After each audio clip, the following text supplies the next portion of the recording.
5 minutes. Thank you, Mr. Chairman. Back in 2006, Congress passed the Financial Services Regulatory Relief Act, which authorized the Federal Reserve banks to pay interest on excess reserves at reserve banks starting in 2011. However, the bill was amended and it gave the authority to set those interest rates to the Board of Governors and not the entire Federal Open Markets Committee, otherwise known as the FOMC, which includes member banks that are affected by this rate policy. This was because the original intent of the legislation was to address the so-called cost of maintaining membership of the Federal Reserve System, having to make reserve deposits without an ability to earn any kind of return. During the 2008 financial crisis, the 2011 date for the start of the interest payments was scrapped because the Federal Reserve Fund's rate was sinking.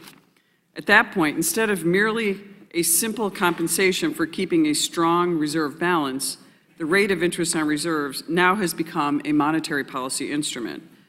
This monetary policy instrument should be the responsibility of the entire Federal Open Markets Committee broadly, not just the Board of Governors. My bill, H.R. 5758, the Federal Open Markets Committee Policy Responsibility Act, would simply be a technical correction to make the FOMC set the interest rates on reserve balances instead of merely just the Board of Governors. In conclusion, it should be the FOMC, which includes all 5 bank presidents, set the interest on reserve rates. I don't believe any of us, Republican or Democrat, believe that the Board of Governors alone should have a monopoly on monetary policy.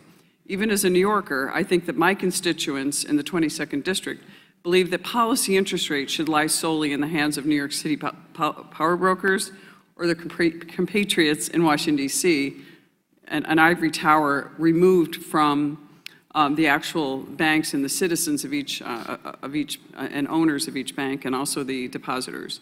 The language in 4758 was previously passed in a bipartisan fashion on the House floor as part of the FORM Act, the Federal Oversight Reform and Modernization Act of 2015. It was also passed in a bipartisan manner in the Choice Act of 2017.